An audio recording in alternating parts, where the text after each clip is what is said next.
Shalom, bertemu kembali dalam program Minutes of Change menuju perubahan menjadi pribadi yang berkenan kepada Bapa dan layak menjadi mempelai Kristus di akhir zaman. Tema hari ini adalah kemerdekaan di dalam Kristus. Kita bersyukur diingatkan kembali momentum kemerdekaan, kita diingatkan tentang kemerdekaan di dalam Kristus.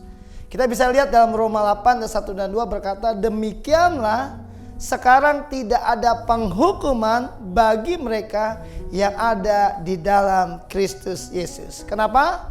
Roh yang memberi hidup telah memerdekakan kamu dalam Kristus dari hukum dosa dan hukum maut. Bicara tentang kemerdekaan, harusnya ini kita alami secara pribadi bagi kita yang sudah ada di dalam Kristus Tuhan. Ya, kita sudah merdeka.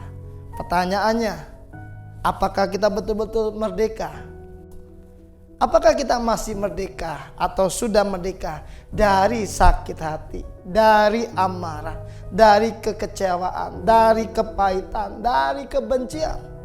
Apakah kita sudah merdeka dari yang namanya kebohongan, yang namanya dosa dan kenajisan? Bahkan banyak hal yang tidak baik yang mungkin dulu mengikat kita. Kalau masih ada, berarti kita belum merdeka sungguh-sungguh. Kita belum free. Kita belum mengalami freedom dalam hidup ini.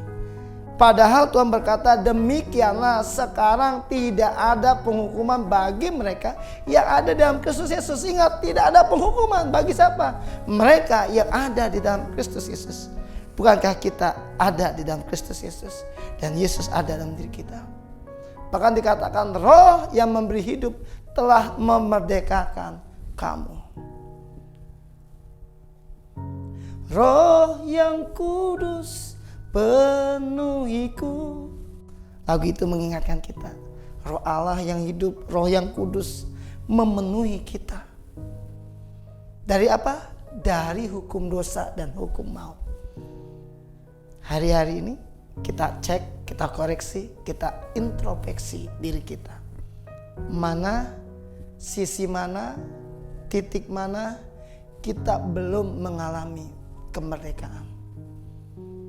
Apakah masih ada belenggu, ikatan-ikatan yang membuat kita masih terpuruk, masih terikat?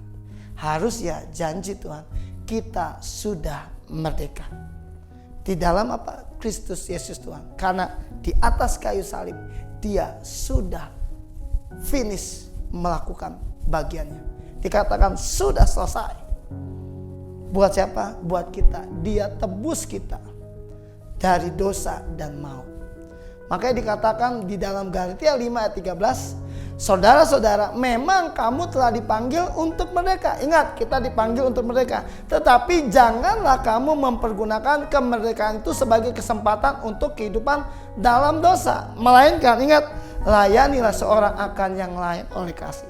Kita dipanggil untuk merdeka, bukan untuk hidup dalam dosa. Tapi apa? Layani seorang akan yang lain oleh kasih. Diberkati untuk memberkati, dipulihkan untuk memulihkan. Kata-kata itu selalu saya ingat. Kalau kita sudah merdeka, kita sudah bebas, kita sudah lepas, kita sudah free, atau kita mengalami freedom, harusnya kita tidak lagi hidup dalam dosa, tapi kita melayani seorang akan yang lain. Ingat oleh apa? Kasih. Percayalah, kemerdekaan itu ada di dalam kita. Dan kemerdekaan itu di dalam Kristus Yesus Tuhan. Sekali merdeka, tetap merdeka.